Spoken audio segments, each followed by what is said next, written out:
Good evening, guys. Welcome to another edition of the Drop Zone. I'm your host, Jonezy. I do have a co-host tonight, but he's running late, and I'm sure he'll be here anytime soon. But until then, let me introduce who we've got on tonight's show. Jake, how you doing, mate? Thanks for welcome back. A couple of weeks off. Yeah. Hi, guys. How you been? You been okay? Yeah, I've been alright, thanks. Excellent. Adam, always a pleasure to have you on, pal. How you been doing? Well, it's a pleasure to be here, mate. Thanks for having me. I've been good. You okay? Yeah, not too bad, not too bad. Better after yesterday, but yeah, we'll keep it to the wrestling. Jake, how you doing, mate? Not Jake, so I said Jake. It's already a mistake. Craig, how you doing, mate? How dare you? No, I'm joking. Yeah, I'm good, mate. You? Yeah, not too bad, pal. Not too bad. Good. And he's here. Let me just bring him in. My co-host for tonight, Tariq. How you doing, mate? Evening, you okay? Yeah, not too bad. You good? Yeah, not too bad. Just quite a few login issues just now. Yeah, I think it's playing up today, to be fair. And Tony, how you doing, mate? You good? Fine, thanks. Yeah, I'm good. Excellent. Yeah, I'm good. Right, so we was off last week. I had to work, unfortunately. I have to pay the bills to do these shows. The internet ain't free. But yeah, we'll crack straight into Smackdown this week. And we kicked things off then with Nick Aldis in the ring, and he welcomed Cody Rhodes down to ringside. And who's gone? Jake's gone. Okay. 2 seconds. He's back. Here we go. Welcome back, Jake. But yeah, we kicked off with Cody Rhodes in the ring, and we found out that his opponent for the king and queen of the ring will be Logan Paul. And there was lots of thoughts. I'll go to you first, Craig. That was this going to be a double title match for both belts? And I think Cody later on confirmed it, or I think it was the next day, that it will be for 2 belts. He said something about 2 belts in a tweet. What's your thoughts and feelings on we could see Cody 2 belts? I don't really think I like the idea of like throwing Cody in our face. Like if he wins it, like he's done his story, he's the champion. Does he really need the US belt? Is there no one else that they could potentially stick it on?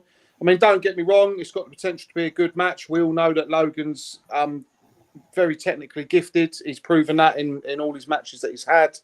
I just don't know if I agree with it being, you know, why can't it just be champion v champion or just the Universal on the line? I don't think Cody needs, because I think we're all in agreement Logan Paul's not winning it. Mm. So why does Cody need the US title? You know, I just don't understand that one, unfortunately. Normally, you know, Triple H is on the ball with bookings and whatnot, but this one just seems a little bit odd to me. Yeah, it is quite strange. Adam, what's your thoughts on it with, you know, the whole US title? So, you know, let me just put this to you. If Cody gets the 2 belts, you know, will he obviously probably drop the US title first, and that will see him take a loss somewhere down the line. Who could that eventually be? Well, there's lots of options how it could be. I mean, first of all, my thoughts are I've got a bit of a bad feeling that it'll be some sort of non-finished double count out, double DQ type thing, which will leave them both remaining with their belts, which seems completely pointless. Yeah, there's definitely other options I would have had of going against Cody, but so yeah, let's say, I mean, the question for me, I believe was, let's say Cody wins, you know, who could he possibly drop it to down the line? So you'd assume that it'd be a kind of a mid-card heel. And when you look at Smackdown, the only guys you kind of look at the moment is probably the Bloodline. You look at maybe Solo Sikoa, for example. Maybe he could win it, and you know, to kind of, what's the word I'm looking for? Kind of emphasize his position as the new tribal chief or the temporary tribal chief, whatever it wants to be. So something like that. But yeah, I'm pretty baffled by the booking, by the match, by how it's going to go. I can't see a resolution that everyone's going to be happy with, or anyone's going to be happy with, to be quite frank. It seems very strange to me. Yeah, I agree, actually, totally. It's a bit strange to have him have the both belts, especially when they want to, make the US title a more relevant belt. You know what I mean? It is the secondary title on Smackdown. So yeah, it's a strange one, but we'll see how they go. And then we went into our first match of the night. We had Naomi versus Nia Jax. And I'll go to you, Tony, on this one. I know we spoke about Nia Jax. Some of us are not her greatest fan. But WWE seemed to be pushing her a bit better this time around with booking her. What did you make of the match, first of all? And, obviously it set up the match. I haven't got the brackets on me, but we know who she's facing next week, Jade. So what do you make of Nia Jax at the moment and, with the push they're giving her? Is she booked better this time around for you? Yeah, I mean, I spoke about it the other week and I said that I wasn't her biggest fan. I didn't like what they were doing with her, but I think over the last week and this week, they are pushing her slightly differently, like you said.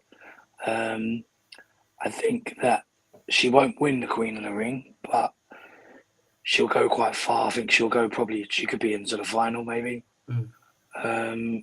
leading on to something bigger for her.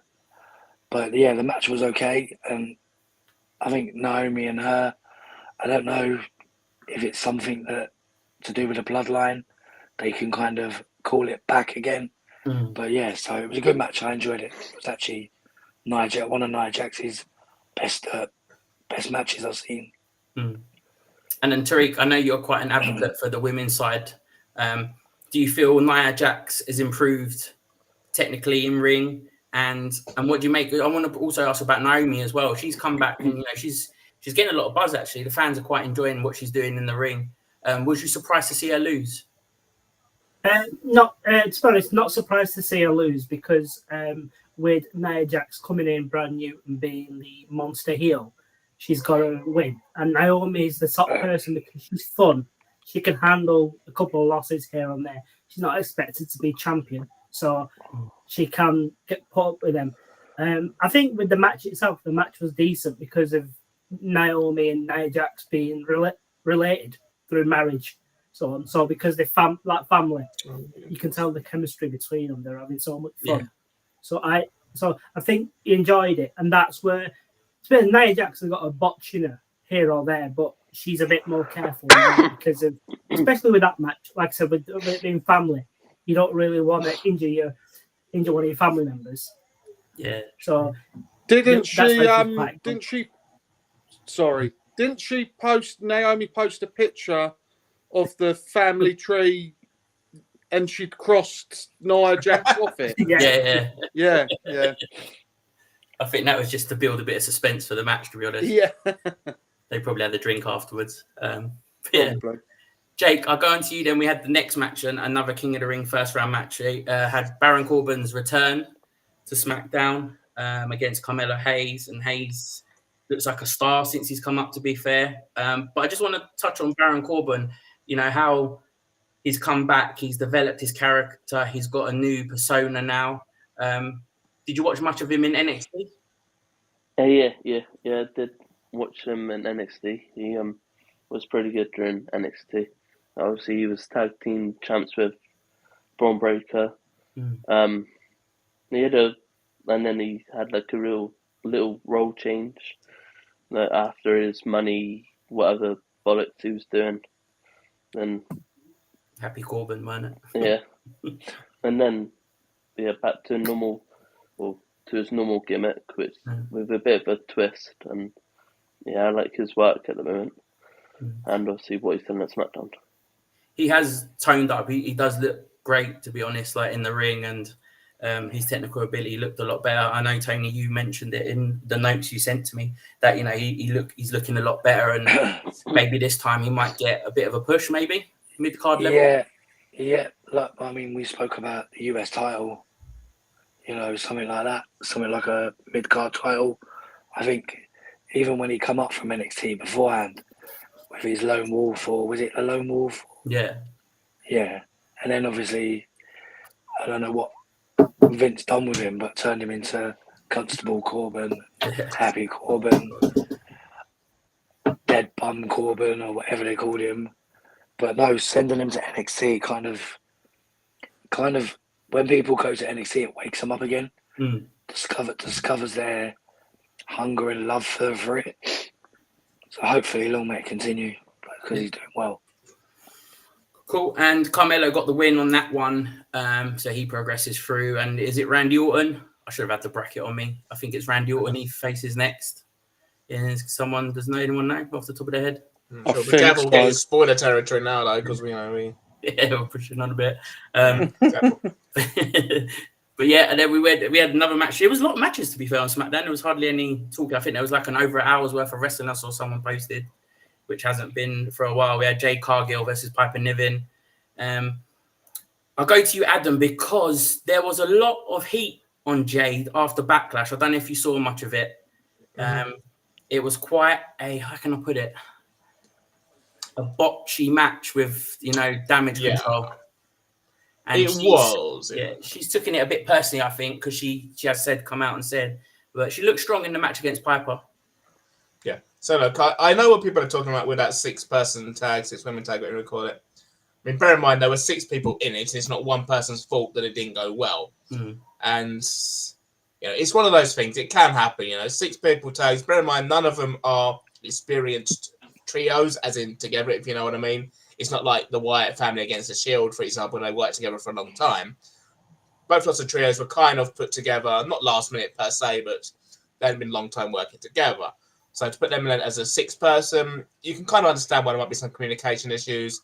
Also, there's so many other things that go behind it, the producer of the match, etc., the agent, whoever put it together. So it's not Cora Jade's fault. She's obviously, she's an up-and-comer. She's not an experienced wrestler.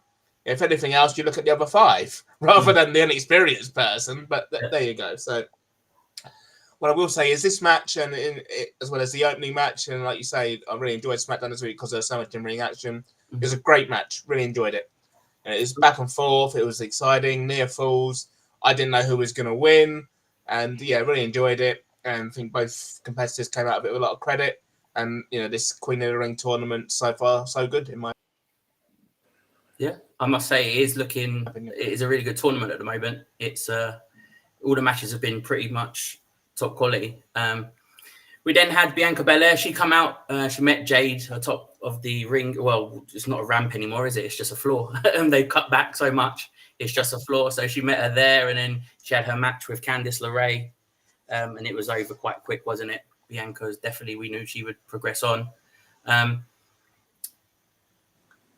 Craig, do you think we could get a Bianca and Jade? Is it semi? If they could meet in the finals, is it, or semi-finals? I think it is. I think it's the semis, isn't it? Semis. They could meet, yeah. I think so. I think it definitely makes it interesting. It could be where you start to see. I don't think it will start the rivalry. I think they'll both just see it as, when you see the tag teams in the Royal Rumble and they eliminate each other. But then they're best mates and back to it a week later. I think there might be that slight hint that there could be a crack and it could lead to them having a big match later down the line. But definitely be interesting to see. I think that'd be a cracking match. Are the semis on the night of the premium live event? No. This Friday. Just the 2 finals. Oh really? Oh, that's a bit rubbish. Yeah, semis are this Friday for SmackDown. Oh, I don't know. That's rubbish. Why call it the King and Queen of the Ring when it's only 2? Yeah. Because that would have been that's like a premium live event. Yeah. Isn't it really? Them 2. The old style, I think, was they had matches all through the night, didn't they? Yeah. A bit like the Deadly Games and stuff like that. Yeah. So it'd be interesting. Well, I think the card is going to be pretty packed as well. I think every championship might be on the line as well. But we'll get through to that. And then, Tony, we had a backstage segment, didn't we, with Paul Heyman and Solo. Well, I think Solo was telling a few little lies. What did you make of it? Was he just trying to keep Paul on side? Yeah. I mean, Paul Heyman was obviously, he's always said he's a Roman Reigns, he's wise man. And because obviously, sorry. Because with obviously Paul Heyman is obviously Roman Reigns' wise man, and I'm struggling to talk. Sorry, give it to someone else. Yeah, Terry, I'll go to you there, mate. What was your thoughts on that? Yeah, I thought it was really funny. Paul Heyman's expressions, they sort of are lifting the segments, but Solo is doing that brilliant sort of dressed up with his suit jacket, the necklace on, and everything, trying to be like a different type of gangster wise man. Gangster tribal chief, and it was funny. And with the lying as well about he spoke to Roman, he's not spoke to Roman, but he's trying to worm his way to get Paul Heyman on side. And then he's like, right, get close to me because we're going to turn on you, especially at the end where he goes, I love you, come in for a hug. And then he's looking back at his two cronies. I thought this week might be the one where he might do that and then give him and the spike and so on. But he just got that lying, scheming bastard way of time being. Yeah, it is. We didn't hear Tonga Lower, did we? He hasn't spoken yet, so he hasn't really... Jonesy, can I just quickly comment on this, if you don't mind? Yeah, go for it. I hope I'm not jumping ahead, but there was a point, maybe it was the next match, when it slightly annoyed me, particularly with the modern way of WWE, with the more transparent, more, respectful for the fans way of doing things, when one of the commentators, I think it's Corey Graves, said, it's amazing none of these guys have ever been signed to WWE. Yeah. I happened to find out that, Tonga Loa used to be Camacho. Yeah. It's like, I'm not saying, look, you have to acknowledge that, say, we used to be here as somebody else, but just don't mention it then. Don't flat out lie and say he's never been signed to WWE when he has been. What's the point? You know what I mean? Yeah, no, I agree. They sometimes think we're really stupid, That felt like a Vince McMahon thing. That felt like a non-modern WWE TKO thing. Yeah. I feel like they would have done a few years ago. But I just wanted to get it off my chest. No, that's fine. Yeah, I'll totally agree. There's something else similar that I'll mention later when we get to it. It annoyed me a little bit. Cool. That's what we like, a bit of controversy on the show. I'm just going to say hello to a couple of guys. We've got George Venables. He's in watching the show. Mr. Tom, as always, is here. So number one viewer at the moment, Mr. Tom. So thank you for the continued support. With Solo, I don't know about you guys, but he doesn't look the part. I don't know what they're doing with him. He reminds me of that kid at school. He always used to have his blazer 2 sizes bigger than it should be on the first day of year 7. He just looks, he looks wrong. He doesn't look like no tribal chief at all to me. But he looks like a pimp. Yeah, he looks like a modern day Godfather. Yeah, he just needs the cane and a hat, and he's good to go. Yeah. I was reading something online this week, and they were saying that they're not going to bring Jacob Fatu in because they believe that Jacob Fatu will be more over and will come across as the leader of the bloodline more than Solo. I saw that. Yeah. So this week I think that's why they put the Roman Reigns bit in there. Yeah. And said that obviously Roman Reigns has told me why he's not here. I am in charge of the bloodline. So I think that's probably why they added that bit. What do you make of it, Jake, at the moment with the whole bloodline and how they're doing it? Are you enjoying it with Solo? Or? Yeah, I am enjoying it, but I just think because I would have thought they would have put Jacob Fatu instead of Tonga Loa. Yeah. But I'm guessing, from what Tom said, that they've apparently changed his name, which is, I don't know why they decided to change the name, but yeah, what was it? Yeah, apparently, Loa, yeah. And I can't remember what it was beforehand, to be fair. Not the top of something.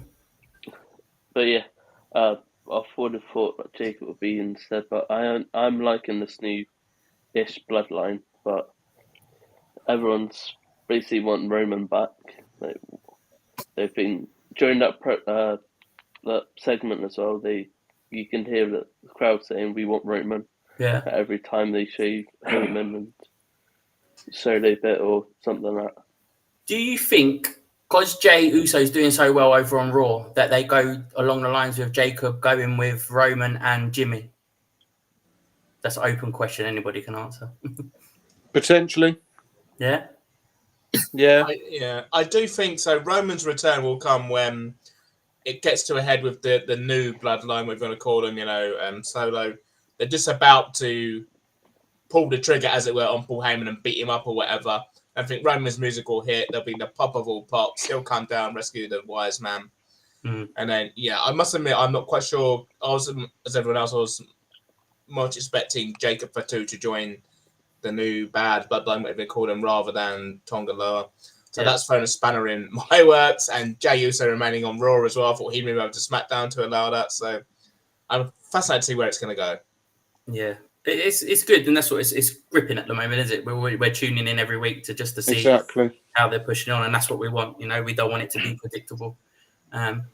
So then we moved on to there's so many of them. Tama Tonga versus Angelo Dawkins in another King of the Ring first round match. There were solo spikes on Ford on the outside, distractions, and we know Tonga picked up the win there.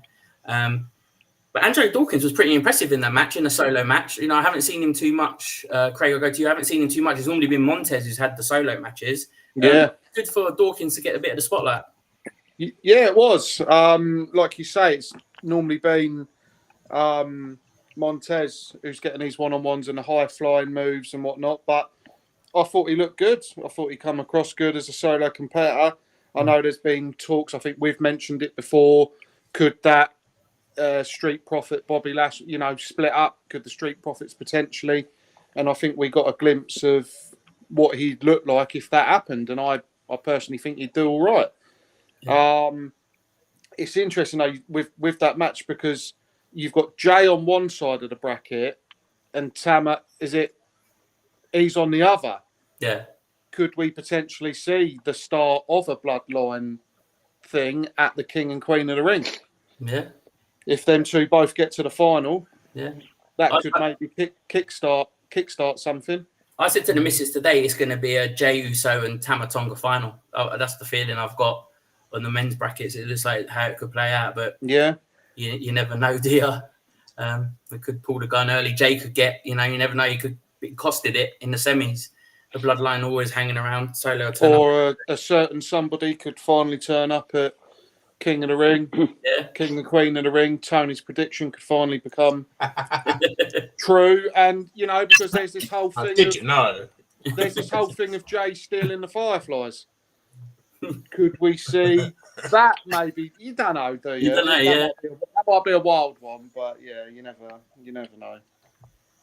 It's a good comment there from Mr. Tom. I'll pay cash out of my pocket to see Bobby Lashley fight Haku. That'd be a match and a half, my goodness me. It would be, actually. That goes back to our talk beforehand about drinking and talking about random opponents and matches. Yeah. And then we had our main event, a pretty good main event as well. AJ Styles and Randy Orton, and it was the old famous RKO out of nowhere that put AJ down for the count, and Orton won it. I'll go to you, Tariq. What was your thoughts on the first of all, just the match in general, and obviously, props to AJ Styles. He's he fighted Cody Rhodes last week at Backlash, hell of a match. Randy Orton on SmackDown the following week. The guy's a solid in-ring performer, and whoever goes in the ring with AJ, it's always going to be a great match, isn't it? Yeah, it was a really good match. It was enjoyable in terms of Randy Orton gave up quite a lot of offense, and getting the knee chop and then a couple of calf crushes here or there. He's had a feeling that with Randy's issues with his back, his leg, he looks a bit sort of, he could be beat. So it was one of them ones you sort of think Randy's going to win, and AJ's just like the guy who puts on a good match but ends up losing.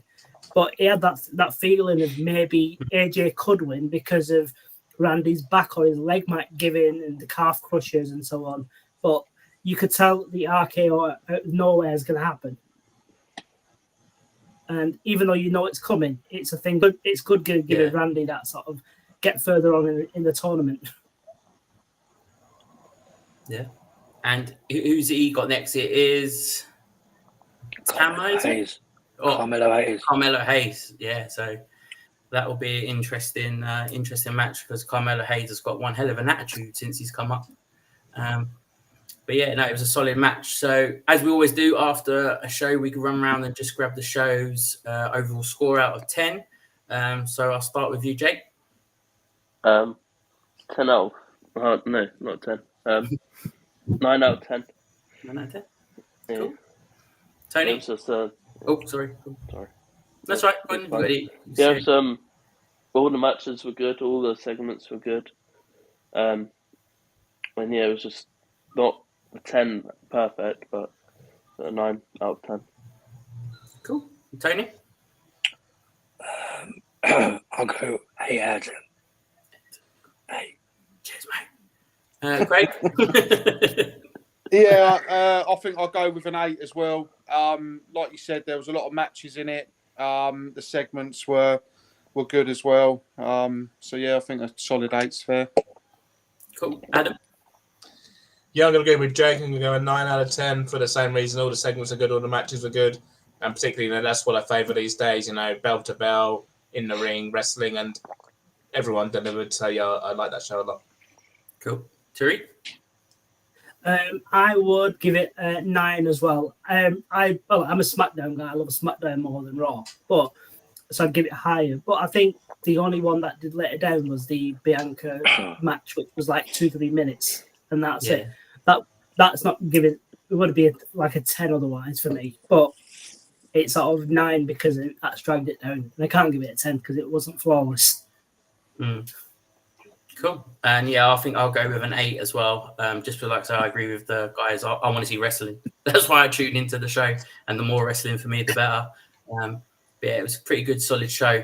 Mr. Tom's got a question here, but we'll save that till Tariq gets onto the Dragunov match. But yeah, so that was your SmackDown. I'm now going to hand over to Tariq, who is going to run us through Monday Night Raw. It's all yours, mate. Thank you very much.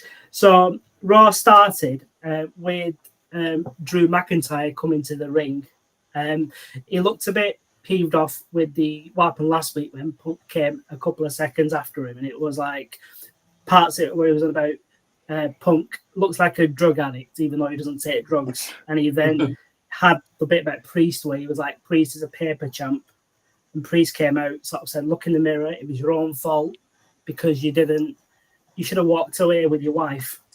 And also, if he'd have let him cash in his Money in the Bank before Mania, they could have had a banger. And then he gave him a title shot. So it was a bit of a long segment and agreed a title shot with him. With that, Adam, what do you think about that? When do you think the title shot could be? Because he didn't actually say when the shot will happen. Well, first of all, I think I've mentioned before, so not to repeat myself too much, but I'm really enjoying the current kind of Drew McIntyre character. It's reminded me a lot. So he's not like a monster heel. He's kind of almost a bit of shade of a grey in a positive way. It reminds me a lot of kind of a 1997 Kevin Nash in the NWO. Yeah. He's a big, scary, intense guy, but he's got a good sense of humour and he's got a slight likability to him as well. And it feels realistic. Do you know what I mean? It feels like that's someone who you would really know in real life who kind of acts like that. So in terms of the question you've asked me, I can only assume, I can't see anything else other than Clash at the Castle in Scotland, Drew McIntyre, it's got to be, and he's got to win. It's got to be a big win for him. It's got to be the pop of pops, as I mentioned earlier, for Roman Reigns. That's all I can see. That's the only way they can surely go with this. Damian Priest with Drew McIntyre at Clash at the Castle, and then maybe afterwards CM Punk come out and say, okay, well done, fine, but I'm next. And then it's them two at SummerSlam. Cool. Anyone else got any thoughts on that? Cool. So then after that, we jumped into our first match of the night, which is a Queen of the Ring qualifier match. It was Shayna Baszler versus Io Sky, which was it's a rematch from an NXT Classic match that they had a good few years ago, and it was like 10 minutes. Craig, what do you think of the quality of the match, and was Io Sky winning sort of the right result? I thought it was a good match. They both went out there and it felt like they'd give it their all. I think Io was the right decision. I think they might. I don't know if she'll win it, but I think they're going to push her that far as they can in the tournament. Obviously, she only just lost the women's title at WrestleMania, so it'll be a good push for her. I just don't know if she's going to win it or not, but definitely the right decision to have her win it. Perfect. And with Shayna Baszler taking, like, being the submission magician and not winning many matches, Jonesy, where do you think Baszler sort of goes from here? Because she just seems like a bit of a jobber at the moment, but with her skill, she there. It's a tough one, isn't it? Because after she retired Ronda, you thought she would get a push, and then she'll be doing a lot better than she's actually been doing. But she's just turning out to be kind of a jobber, and when she's not jobbing, she's getting annoyed at people's TikToks backstage. So I don't know. I don't see where she's going. I mean, she was in the tag team title picture a while ago with Zoe Stark. She's one of these ones like Natalya. They're just a bit lost. They've been around so long. They're part of the furniture, if that makes sense. And that's no disrespect to them and their in-ring ability. But it's just like there's a fresh crop of talent at the moment, and unfortunately, they're the ones getting left behind. Then we came to a segment in the Judgment Day Clubhouse where Carlito came in, and Carlito with his beard, no mustache. It's got sort of a new good heel look, which I do like. It's made him look about 10 years younger. But it looks like his mustache has gone over to Dom. It looks like he shaved it off and just stuck it on Dom, yeah. I was just going to say, it looks like someone's photoshopped it off his face and onto Dom. Cool. So I wanted to ask you that. So, Jake, as a man with a mustache, what do you think of Dom's mustache? Is it cool? No, it does bring a different type of Dominic style. Obviously, with his mullet as well, like he's trying to grow it like Eddie. Like Eddie style. But yeah, that segment was just really good. But I think Carlito will sort of join Judgment Day. Like he's like, it's like Dom trying to recruit Andrade, but obviously that didn't work out because he turned on them. But as Carlito's heel now, I sort of see him turning out like that. But perfect.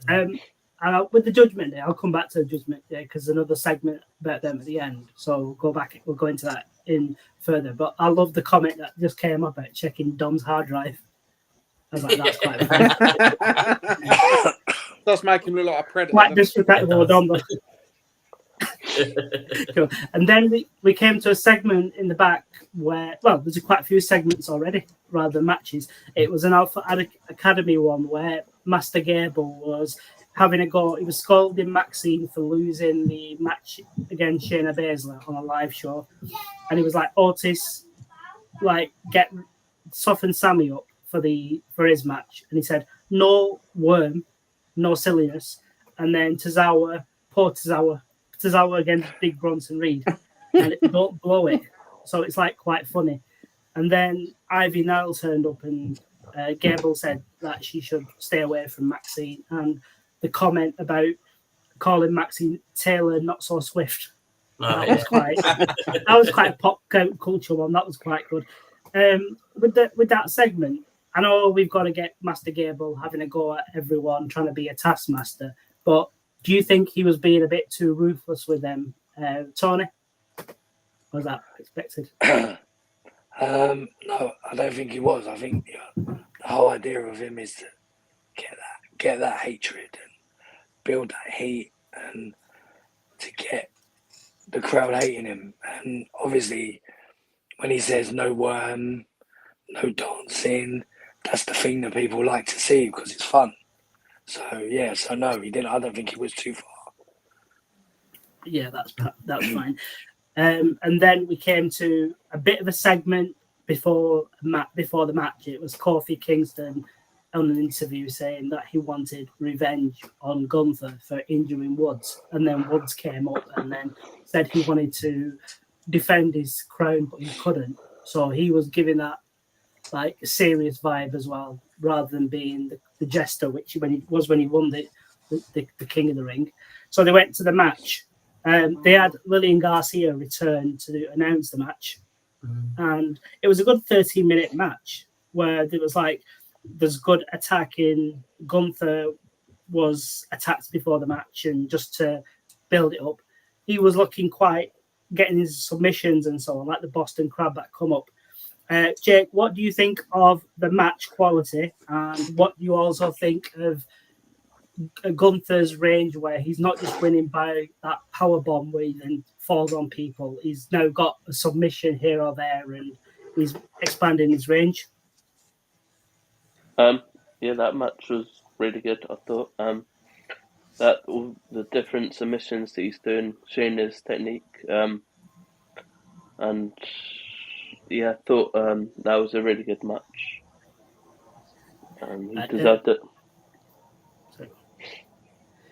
And so with that as well, Adam, what do you think about it being like 13-14 minutes of a match rather than sort of a quick fire 5-10 minutes, well, 5 minutes, 6, like domination? So I think in this context, the King of the Ring, Gunther versus Kofi was absolutely correct. Had it been Gunther against, I don't know, I don't want to name a name, but some kind of up and comer, then fine, you'd have said that, have Gunther annihilate him to keep him looking strong. That's absolutely how it should have been for both of them. It made Kofi look like the, fighting underdog, which is probably the best way of positioning him. Make Gunther look like the big, not quite unstoppable, almost unstoppable monster. It was nearly stopped, but not quite. And yeah, like I was saying with Smackdown, it's bell to bell, it's in the ring, it's between the ropes. That's what we want to see, or that's what I want to see anyway. I think it was absolutely appropriate, and I think it made everyone and everything look good. Perfect. And then we came to a segment in the general manager's office where Truth was talking to Adam Pearce about potential tag teams and so on. And Miz walks in saying, stop putting our titles on the line. So it's quite still the comedy part of it. And Miz is good as comedy rather than a pest heel.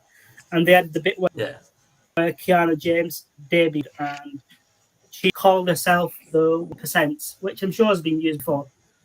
I think it's someone's finisher as well, but it does seem like it's that she's been built up as coming in and so on. Jonesy, where do you think she would fit in that women's division with Kiana's personality? I don't know. She's unique. I'll give her that. I don't know how many of you guys have seen her in NXT or have watched much of her.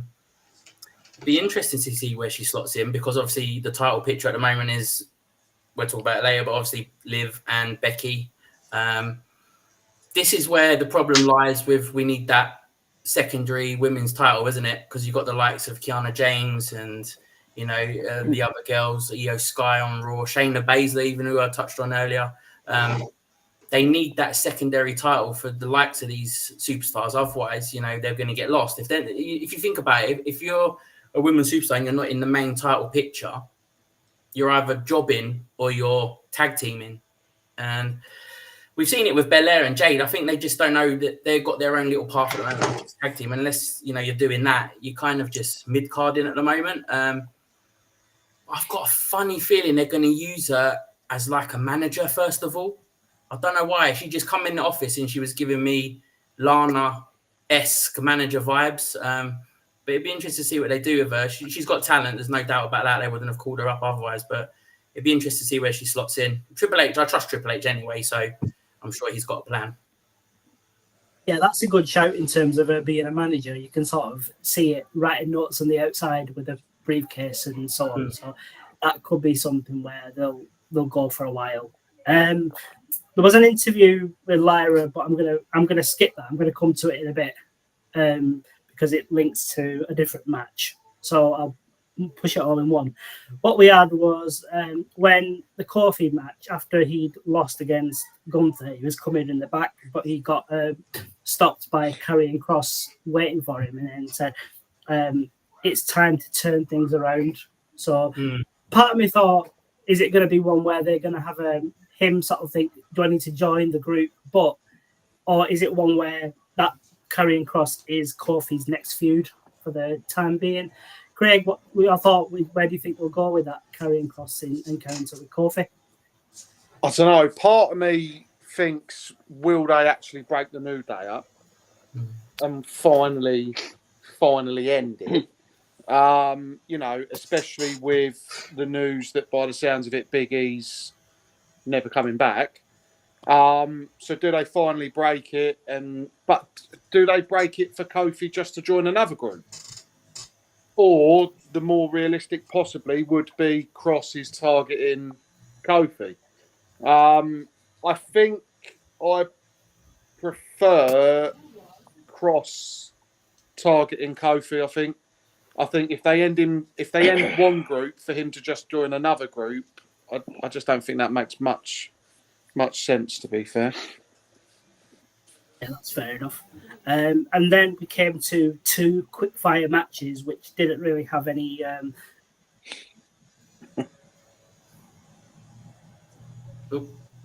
sort of further enhancement. Tozawa, which was a quick 1-minute squash match with a tsunami. Poor Tozawa. It'd be like pancake. You expect that coming at you. That's a bit scary. So he lost in a minute, and then he got scolded by Gable coming in the ring. And then they had the Sami Zayn and Otis match, where that was a quick 2-3 minute match. It wasn't a longer, which you expected. So it was Otis knocked him over, went for the worm, even though Gable didn't tell him, and Gable cost him by the roll up. And then Gable got angry, as in the picture, and he pie faced him, which you didn't expect. And then after being hit by an exploder suplex, he then on the outside gave Otis a massive slap. It wasn't even just, you could see it coming. They almost knocked the yellow off his teeth.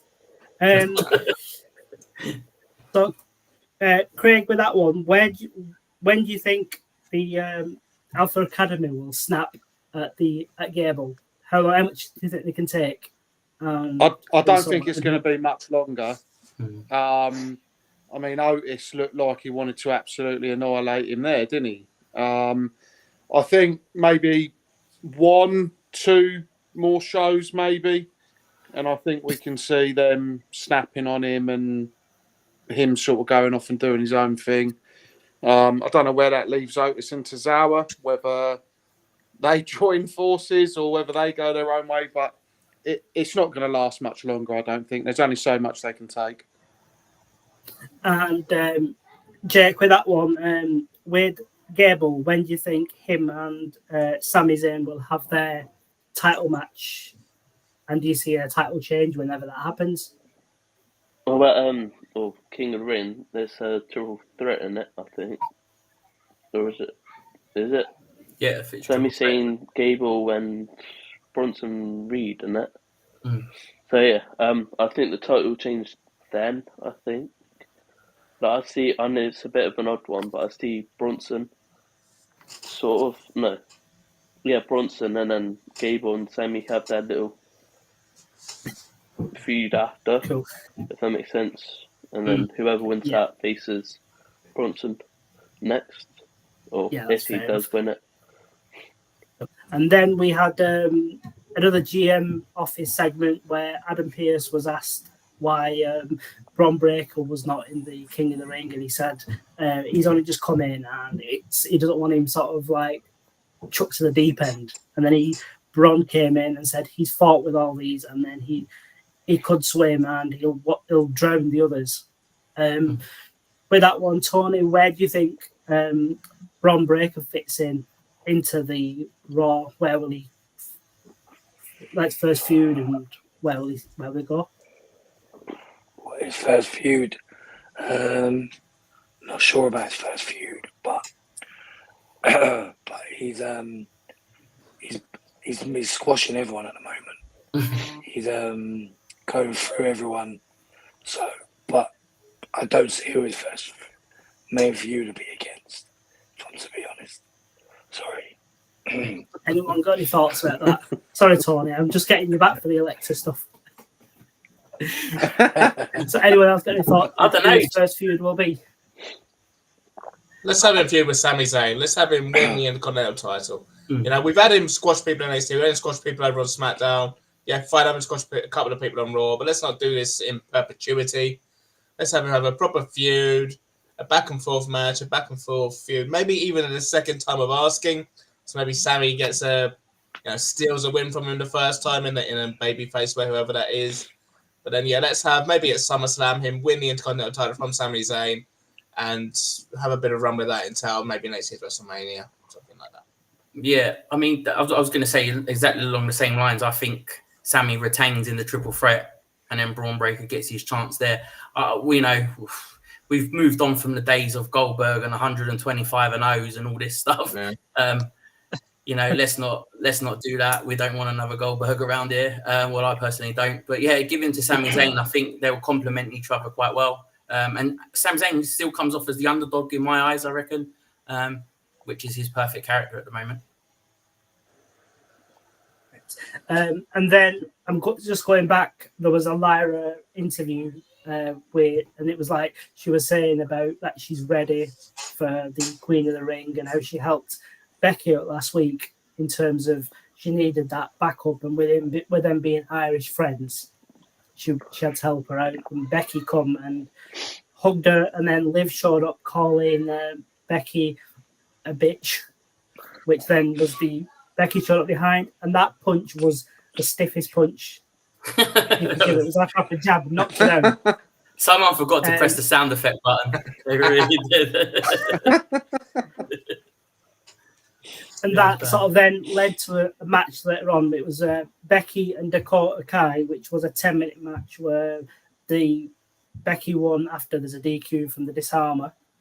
And then Lyra came to help, and that caused Liv to run in and sneak attack Becky and throw her into the post. Are you guys excited about the Becky Lynch and Liv title match that they're going to have soon? And do you think Liv is going to win the title very soon, or is it just going to be one of them matches, get it away, and it'll be a new contender? Craig? I am looking forward to them going against each other. I think it's been building for a little while now. I don't know. It's a tricky one because obviously, with everything that happened, Becky, she cancelled her leave, whatever, stayed. Do they let her be champion a bit longer, or because she was just that stopgap, do they push Liv? I wouldn't mind seeing Liv champion. I think it's a long time coming. It's just, is it now against Becky Lynch, or do they save it for maybe when Rhea comes back, and have the Rhea Liv match and Liv finally gets her revenge against Rhea? Yeah, it does have that. It does have that feeling of over an AEW when Jon Moxley cancelled his leave to sort of be a champion for a while. So it has got that feeling to it.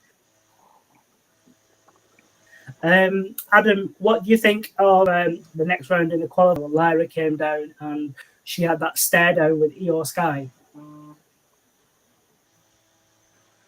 for about a couple of seconds. Do you ex-banger, or is it going to be one of them ones where it's going to be a forgetful match? So maybe, I don't know, sorry not to sit on the fence deliberately, maybe somewhere in between. I don't think it'll be completely forgettable. It won't be a throwaway match. It won't necessarily be an all-time classic, but it'll be worth watching. Obviously, as you said yourself, they're both perfectly capable, more than capable, very good. And they clearly, they didn't do that stare down. They didn't give them that bit of airtime for no reason. So they're clearly going to highlight it to some extent. So yeah, I expect, an 8 out of 10 rating type of match, maybe 10-minute match, something like that. So yeah, not forgettable, but 1% short of a banger, something like that. And then we got to another interview segment at the back. It was Dragunov being interviewed about his match at the main event tonight, and he said he called it the Tsar of the Ring, which is expected, and he said he'll beat Jey Uso, and then he's got a fight with his nemesis Gunther is one of the guys who's beaten. So Gunther showed up and just smirked. Didn't need to say anything, just smirked and walked off. So with that, Jonesy, what did you think of the promo, and did it actually make the outcome of the Uso and Dragunov match feel a bit unpredictable? Yeah, I can see what they were trying to do. It was one of them ones where if you had seen the NXT match, or was lucky enough to see that match between them two, it didn't need no words because of everything that went down in that match. So they built it up quite well, because then you would think to yourself, because Dragunov, it was his second match on Raw, wasn't it? So it was a tough one, because obviously Jey Uso's so hyped as well. You just didn't know where they were going to go, and that's good. We didn't know what was gonna be the outcome of the match, but it was good. Like, Gunther and Dragunov it's not Raw worthy, it's WrestleMania worthy. And I think if they do it anywhere else but a pay-per-view, and I'm talking a big one like your SummerSlams, your Rumbles, your WrestleManias, even your Survivor Series, then it'll be a waste and it'll kill that hype. I think they just kind of lit the match and between them and let it burn, I think, for a long while before them two get in the ring. Do you not think Dragunov will join Imperium for a little while first? That's what I see. I see him joining Imperium, and ultimately, him and Gunther then clashing 6 months down the line. Be interesting, because Gunther's such a proud. He comes off as such a proud wrestler, then he's the ring general. He will. I don't know if he will actually ask him, or will Dragunov. He's the same sort of thing. He's proud as well. He wouldn't necessarily join him. They're both kind of leaders. It could be Ludwig, maybe middleman. He could be the middleman, but then again, you could have Dragunov go in there and break it from the inside out. You never know. I like what you guys think, because that was one of the questions for the main event. So it's a good thing we got that out of the way. Sorry, mate. Sorry. That's fine. I like Tom's comment about Berlin. That could be a good place for them to have a match. Yeah. But that looks quite decent. And then we came to a fatal four-way match for that tag team title. So it was the Creeds, Authors of Pain, the New Capture Republic, and the Judgment Day. It was the match. It was quite a lot of powerful teams in there, so there was quite a few moves. There was Tyler Bate doing the airplane spin on, was it Razor? Picking him up and spinning. That was thinking. And then Carlito with that, I think the worst backstabber ever on the table. It was like in proper slow motion. And then the Judgment Day ended up winning it. With that one, Jake, do you think that was the right result in terms of the Judgment Day winning? Well, I don't think it should have really went to Judgment Day, but if they're doing that storyline, then yeah, I don't mind them winning. But I would have thought New Catch Republic, but I'm thinking that they will push them up for the like SummerSlam against Austin Truth if they do get the titles still back. But yeah, I've seen that match happening at SummerSlam. So I don't know when they will have probably a Berlin pay-per-view. I don't know. They'll probably do it next week, like we'll do on Smackdown or something like that. Yeah. Sounds like they will do it in sort of the show rather than the pay-per-view. Does anyone actually think that the Creeds will actually get a push for the title, or are they sort of stuck as mid-card, sort of like with the tough guys pulling up a few power moves but end up being short all the time?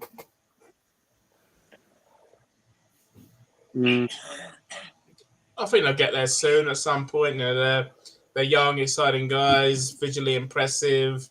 As you say, they have impactful moves. They're over, as far as I can tell. At this point, I can't see any reason why in the next 12 months they won't get some sort of push. Not necessarily to win the title, but to get a title shot. Even if it's at the the December or the February pay-per-view, something like that. I see no reason why not. I'm sure they will. But before this time next year, they'll have at least one PLE title Yeah, shots. do you think like Mr. Tom's put on the thing, they are ready to turn heel, get frustrated, and join Gable, and then you got Alpha Academy type thing? Yeah. That's got Team Angle written all over it, isn't it? Yeah, that makes sense. That'd be good. Yeah. Possibly that's when they win the titles, possibly under Gable. Then, yeah. Yeah, that's the one. And with that, Jonesy, what do you like these fatal four ways gauntlet matches that they do for the number one contenders, or would you prefer just teams like you have win losses record and then the number one comes up and fights for the title? Which one's your favourite? See, I'm old school. I've always been a fan of wins get you title shots, and rankings, power rankings, all that stuff. But I don't know. I think it's just where the rosters are so crammed. It's the only way to get teams airtime, isn't it? And getting them on there. They're interesting. I've just never got my head around these fatal four-way tag teams where anyone can tag anyone. It's not even your teammate and you're tagging them. It never really sat well with me. But I was, more happy with Teddy Long's tag team matches that he was putting out on SmackDown than the old school ones. But yeah, it's just a way to get everyone in a match, isn't it? And it does showcase a lot of the talents that they have. So they're working quite well. But yeah, I'm an old school guy, so I prefer the old system. Perfect. And then we had, going back to the Judgment Day Clubhouse, they had a celebration in there when they come in and Damien Priest said, Carlito helping the tag team was cool, which was a good shout to his old persona. And they'd say Carlito should sort out the Rey Mysterio problem. So this is for Jake. Do you see Carlito actually becoming a foe from this? And where do you see them going forward, the Judgment Day group? I think after the thing, yes, of Ray, because obviously he got kicked out of the King of Ring. I think they will start like a little rivalry, and then maybe like if you scratch my back, I'll scratch your back, sort of like that. Like the Judgment Day help Carlito in a sort of way to get back on Mysterio or Andrade or someone else. And then maybe Carlito to join, replace, I don't know, either Finn or even JD or someone like that. But yeah, I think that might happen. They're not going away anytime soon, are they? Judgment Day. They thought they'd split up after Mania, but seems they're getting stronger. But there was also a part in there, Adam, where Priest asked Dominic if everything was okay with Rhea, and he said everything was fine. That sheepishly. Do you think they're planting the seeds for Rhea's return in a good few months, where she's going to become a full-on face? Certainly, potentially that, yeah. They're certainly planting the seeds for Rhea to come back and say, what the heck is going on here? I haven't approved any of this. You've been, Mavericks without me. Everything's gone to pop without me, that sort of thing. To be fair, they're already planting the seeds for her being faced beforehand, I think, before her injury, before her, what's the word I'm looking for? Her exile. That's not quite the word I was looking for, but you know what I mean. Sabbatical, that's what I was looking for. So, yeah, 100%, I think, shortly after her return, she'll be a fully fledged babyface. There probably still will be a heel Judgment Day without her, but I think shortly after that as well, maybe Judgment Day will end up going their separate ways. So, I think by, this time next year, we'll have a heel, we have a babyface Rhea Ripley and a defunct Judgment Day. I love the new way of where even though someone's out for a good few months, they're planting seeds here or there of what's happened. So if it's long-term strategy rather than the old senile fools, let's get this done until the next pay-per-view. So having some 8 months, 9 months down the line, a story there early, it is quite good. I enjoy that. And then we came to, there was a bit where Ricochet came into Dragunov's dressing room before his match and saying that it was a great match next week, but then next time they face is a different result, and that smarmy wish you luck. Do you think this is a heel turn coming up for Ricochet, and is it needed, Craig? What do you think? Yeah, I think so. We definitely need it. I mean, this was one that I was doing work, so I didn't really see it properly. I was sort of like watching and looking up, so I'm probably not the best person to maybe talk, but I definitely see we do need to see it, definitely. It's been paid for a while as well, hasn't he? Yeah. I can't see Ricochet working as a heel personally. I just think his moveset, unless he. See, the problem is if he changes his moveset massively, I to tone it down, fine. But then what is he? Ricochet's whole point is he's this fantastic, high-flying, acrobatic wrestler. And that's very much a babyface moveset. So I just can't see Ricochet working as a babyface. I think they'll go another way. They've got to, in my opinion. Fair enough. And I was saving Tony's voice, but there's a 1 minute promo video that came up with Tiffany Stratton. Tony, what were your thoughts on that video, and did you enjoy it? I didn't see it. You've got to watch. Short and sweet. When I was watching it, I thought this was a Tony thing. I thought definitely a Tony and Jonesy thing. But you love that. But Jonesy, did you see it, and what did you think of it? It was the best 60 seconds of my life, and that's saying something. I'm used to 60 seconds, but no, it was good. I think she wasn't on Smackdown at all last week, was she? So it was kind of just it felt to me just like, remember, I'm still here sort of thing. And obviously we're going to see her this week in Smackdown. But yeah, it was a very good video. I think I've downloaded it. You watch it all the time. So, and then we got to the main event, which was the King of the Ring match between Jey Uso and Dragunov. It was 40-minute match where there was like lots of near falls, lots of H-bombs on the outside and spears, and it was a couple of power bombs, a H-bomb in the ring, and they went for Torpedo Moscow, I think he calls it, and then he hit a spear and then a splash to lose it, and then Gunther came down at the end. He gave Dragunov that disappointing look of, you're a bit of a fool, and then they were face to face. Jay was clapping and then did his yeet to end it. With that one, Adam, what do you think of the match quality, and was it right for Ilya to lose so early in his reign, like a clean loss? So first of all, I thought it was a very good match. It's what you kind of want to see from a flagship show, main event, a free-to-air TV show. Perfect as, an 8.5 out of 10. Sorry, Jones, don't like the halves, but I'll give you an 8.5 out of 10.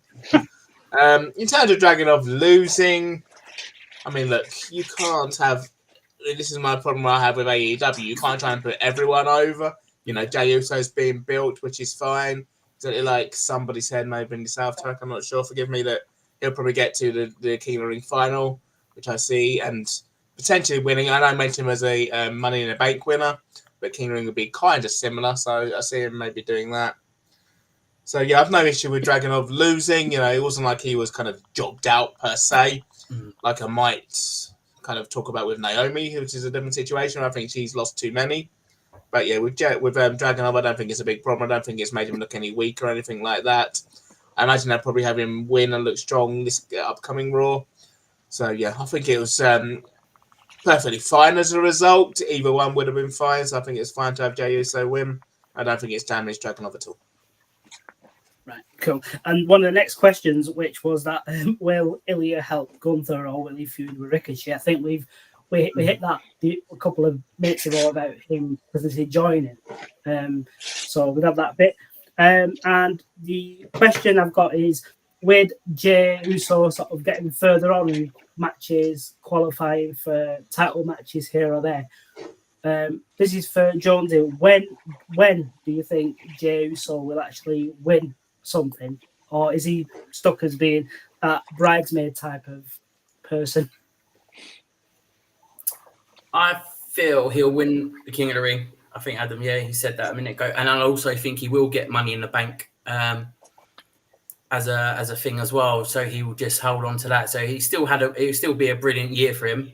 And he'll have the briefcase going into next year, because I do feel Drew will win it at Clash of the Castle, and he'll hold it and then it'll be Punk, and then they'll feud probably for the rest of the year, until obviously Rollins probably has been rumored to come back at the Rumble now. But yeah, I think it's just a way get him to win, but then it's just tough, isn't it? Because what's he going to go after? Is he going to go after the Intercontinental? But they could kind of keep him along the lines they did with Damian Priest last year, but not as long with the briefcase. Just keep him around the whole title picture and the scene and the main event scene. Plus, he could get involved in the Bloodline stuff to kill time. You never know. But yeah, I still reckon he's going to have a big year, and Money in the Bank, he's still my number one pick. And so when you guys are watching the actual Joe Saw coming in and all that, who's doing the old yeet when he's doing it? The whole house is doing it. It's just so catchy. So that was Raw for the whole thing. And then as soon as they got off air, then the last minute, Alexa Bliss showed up, Tony. No, actually, she didn't. That's never going to happen. Just one thing with Raw. Sorry, mate. The one thing that annoyed me, like Adam said earlier about the whole pretending he wasn't in WWE. Mm. It's the first time since the Wyatt Six, Bo Dallas, the QR codes come up, and they've gone, oh, what was that? Yeah. You know perfectly well what it is, because it happened before.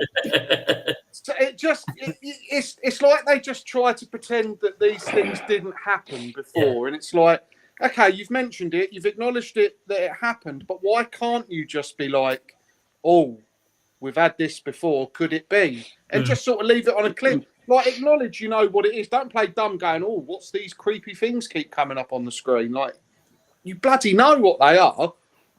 Yeah. Just annoyed me. It's a bit annoying, but you can't really say it's going to be the White Sick, it's going to be Uncle Howdy, it's going to be Alexa Bliss. I'm not saying they need to name it, but they could be like, oh, where have we seen this before?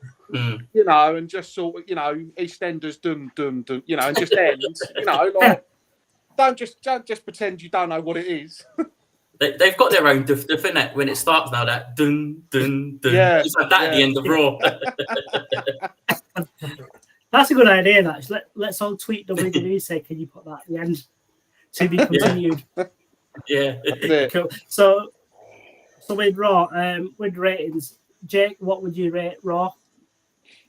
8 out of 10, just because there was too much promo for segments, and then match element.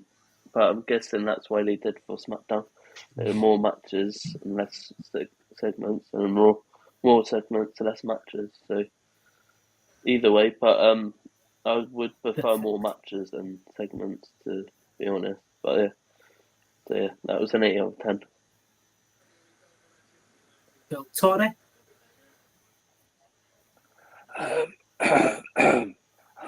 I'm gonna go with a 7 out of 10.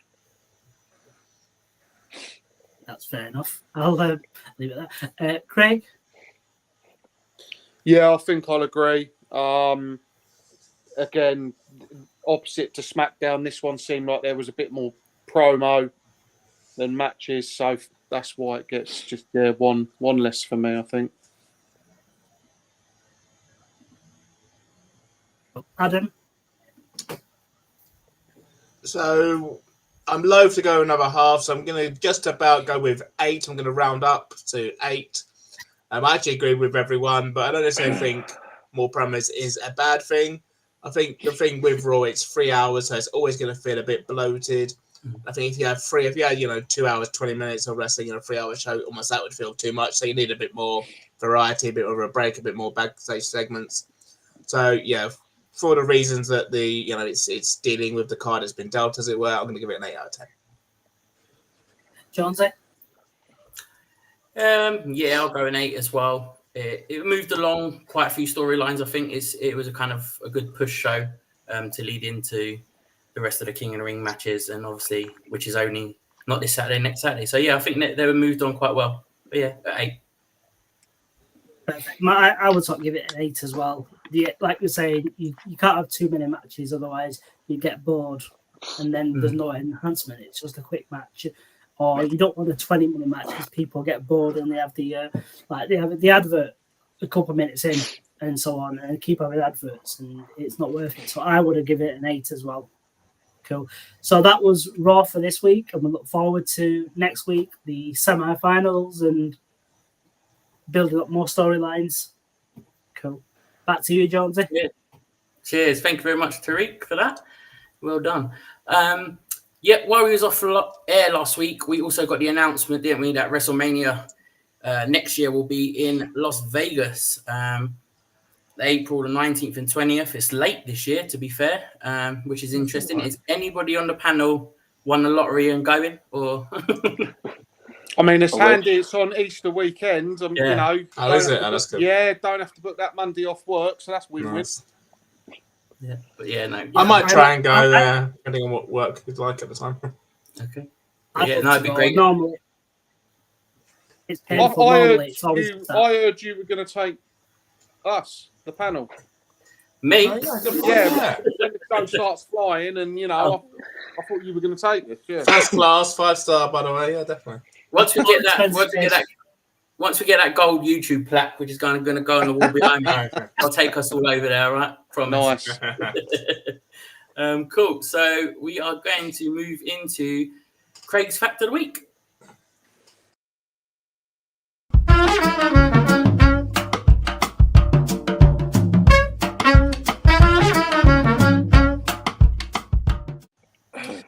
Right. So this one is about Hogan and Ric Flair. So Hulk Hogan retained the WWE Undisputed title against Ric Flair in a no disqualification match on Raw from Toronto on Monday the 13th of May 2002. Despite being in the company together back in 91 and 92, this is the only nationally televised singles match between the two in a WWE ring. Crazy. Which I found quite... Yeah. I thought, especially in them early 90s, they might have feuded quite... I thought they would have come across each other a bit more. But yeah, apparently that was the only nationally televised match, which, came a bit of a shock. Yeah, there certainly should have been more, shouldn't there? Oh, yeah. Even like you say, that early 90s with Bobby Heenan with the real world champion and that. It's a no bloody brainer, isn't it? I don't know. Yeah. There must have been some stupid bullshitty policy reason God they didn't knows. do it. But they would have had some amazing matches back then, early 90s. Yeah. Would have been... Was that Evolution days or no? Was that before? What, 2002? Yeah, that was before. Yeah. I think it was before, I think it was before, yeah. Yeah. Cool. Thanks for that, Craig. No worries. Right, guys, turn your volume up because Tony's going to give us the news.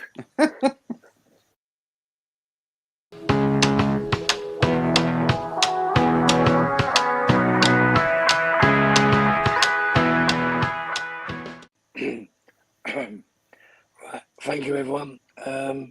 First story today is about WWE and TKO.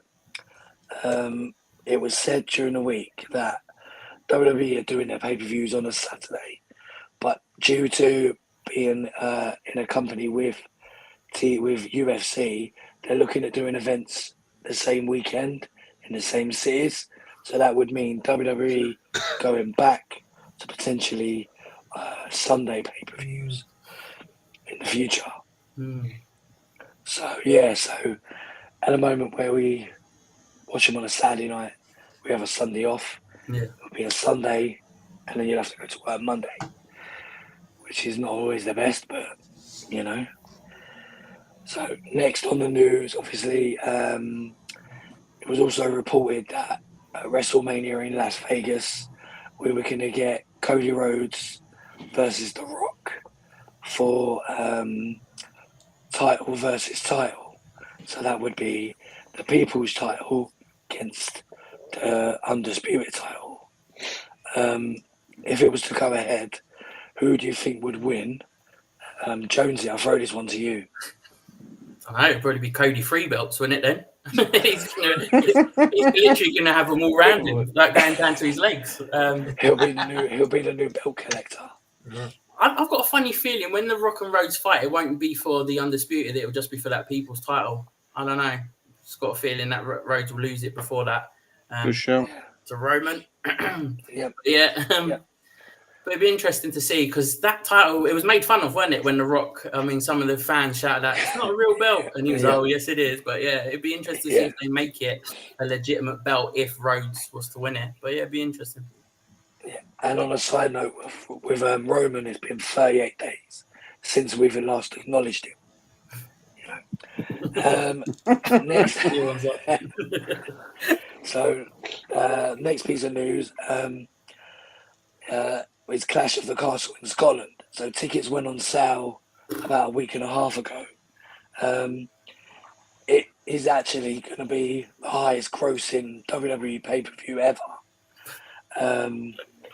Reason being is because the lowest price of tickets start at £360 each. It's ridiculous. So That's like that meme I put in that group of Abe Simpson walking in that brothel, whatever, walking straight back out. Yeah, like Jonesy said, when that YouTube plaque gets put on there, we're going. We can all go.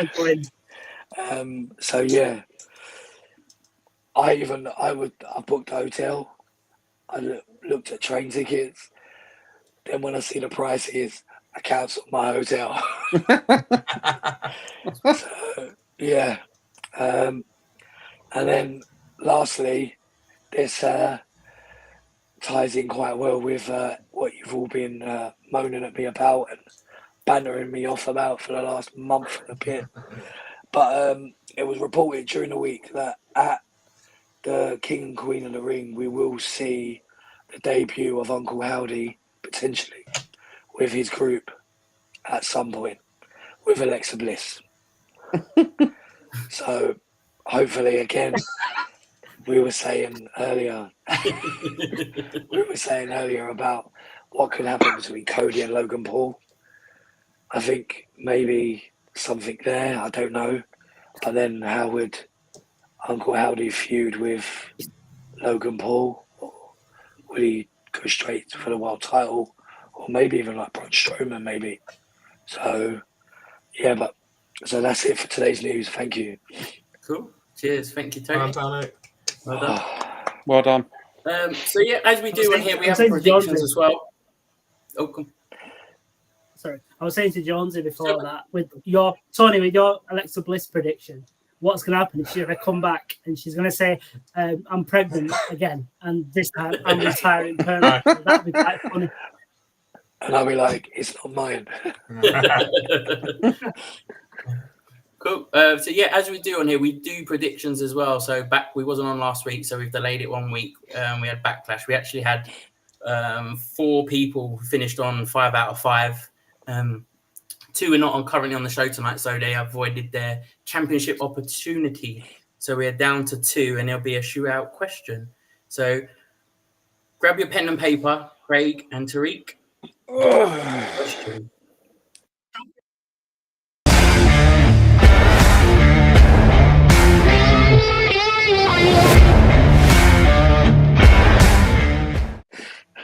Right, here we go. I want you to write your answer down, and if your camera's yet clear enough, you can show it to the screen. Right, the question is as follows. How tall in feet is Omos? Jesus. How long do we get? 5 seconds. I'm trying to write it big enough so you can see it. This could be anything. Right, okay. Pop them up to the screen. Oh shit, we both got the same. 3'7". God's sake. Is that actually what it is? You're both correct, yeah. Oh. Right, quickly, on the other side of the paper, how short is Hornswoggle in feet? What? I just thought of it. So great, Jonesy, you got to Google it then yourself to I've find got to out. Google it myself. In feet or feet and inches? The same as before, yeah. Same as before, yeah. What's, Oh, yeah, I thought Amos was taller than that. Right, go. Right. What's yours, Tariq? Oh, Craig. Oh, Craig has won it with 4.5. oh no chance. Is the new TRT predictions champion. You will hold on to that belt, mate, until the king and queen of the ring. Okay. And you might even hold on to it if you get it right again. So congratulations, mate. Well done. Thank you. Unfortunately, there's no I prize. won't, Should be champion advantage. I won't boast too much. I know Tarek doesn't want to hear it, so If you want a bit of promo, mate, just turn your light on and off, on and off. We haven't really got a budget on the show at the moment. And that could be that's your flowers. I'll set some fireworks off in a minute. Yeah. That's it. But yeah, no, thank you guys for tonight. I'm just going to say thank you to Mr. Tom in the chat. He's off as well. Actually, he's got to do some work, but great shows. The highlight of his week. That's pleasing to hear, mate. That's why we do the show for you guys.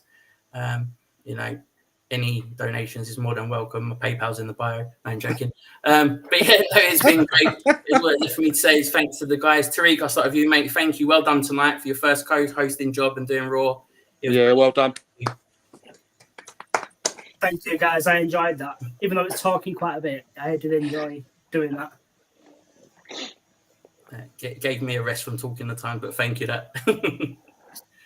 But, no, and Adam, thank you very much for coming on, mate. Thanks as always for having me. It's always a pleasure. Cheers. Craig, thank you as always.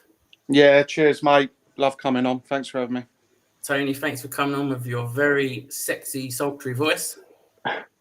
You're welcome, Pat. The news was sponsored by Soothers this evening. Cheers, Frank. And Jake, thanks very much for coming on. Thanks for letting me join. Sorry for the beginning. No worries at all, My mate. audio cut out for some odd reason. That's all right. No worries at all. So, yeah, guys, join us again next week. We will have, obviously, Raw and SmackDown again, and also we'll look ahead to King of the Ring, which will be on the Saturday. So we'll have a prediction show going on as well. All that's left for me to say is good night.